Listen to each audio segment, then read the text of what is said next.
L'allocation Famille du Québec est une aide financière apportée à toutes les familles admissibles ayant des enfants à charge de moins de 18 ans et qui résident au Québec.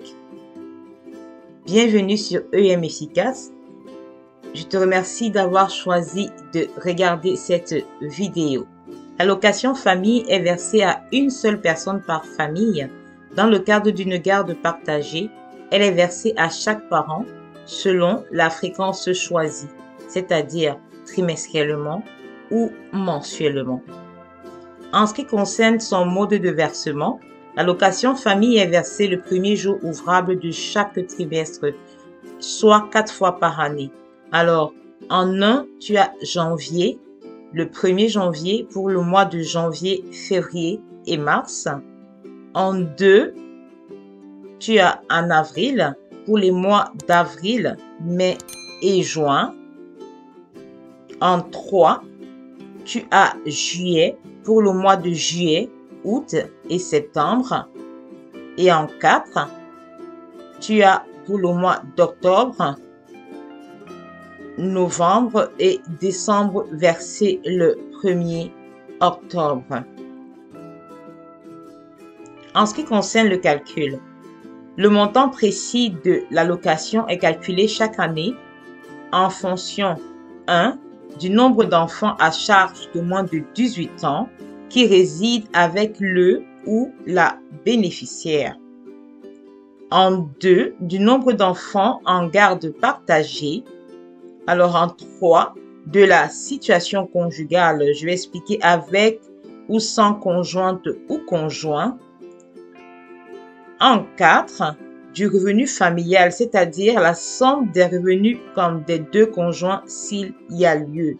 Et en 5, plus le revenu est élevé, plus le montant de l'allocation famille diminue jusqu'à la concurrence comme d'un montant minimum. Il est important pour moi de noter que dans le cadre d'une naissance au Québec, le service fait parvenir le premier versement dans un délai maximum de 40 jours, suivant la réception de la déclaration de naissance par le directeur de l'État civil. Alors, dans le cadre d'une naissance au Québec, le parent n'a pas à faire de demande pour recevoir l'allocation famille. En déclarant son nouveau-né au directeur de l'État civil, il inscrit automatiquement. En ce qui concerne les autres situations, la famille doit faire une demande en fait pour obtenir l'allocation famille du Québec. Donc, quand je dis autre situation, c'est juste pour t'expliquer pour toutes les personnes qui sont pas naturellement nées au Québec. Donc, je vais te les donner en 7 situations par exemple. Donc, la première, la famille adopte un enfant. La deuxième, la famille est immigrante et ou devient résidente du Québec. En troisième position, la famille a un enfant qui est arrivé ou qui est de retour au Québec. En quatrième position, la famille réside au Québec, mais son enfant est né ailleurs au Québec. Alors, en cinquième position, la famille, la famille obtient la garde d'un enfant. En sixième position, la famille obtient la garde partagée d'un enfant. Ça peut être une seule personne qui se sépare et qui obtient la garde partagée d'un enfant. Alors, ensuite, en septième position et en dernier lieu, alors, toi ou ton conjoint ou bien une personne de la famille obtient la garde de l'enfant à la suite d'une rupture de son union et cette personne ne reçoit déjà pas l'allocation famille à son nom. Alors ici, je vais te mentionner des faits importants. Alors, tu dois savoir que pour recevoir l'allocation famille du Québec, c'est habiter avec un enfant de moins de 18 ans, être le principal responsable des soins de l'éducation de l'enfant, être un résident temporaire ayant habité au Québec les 18 derniers mois et possédant un permis en règle le 19e mois.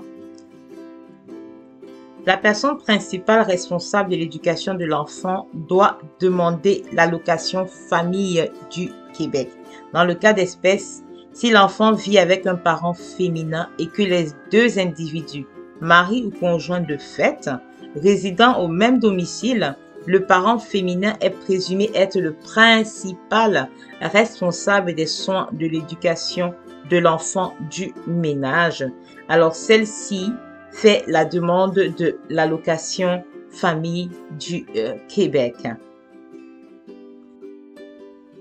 En plus, un point positif, c'est que l'allocation famille peut être versée rétroactivement pour une période de 11 mois à compter de la date de réception de la demande si tous les critères sont respectés.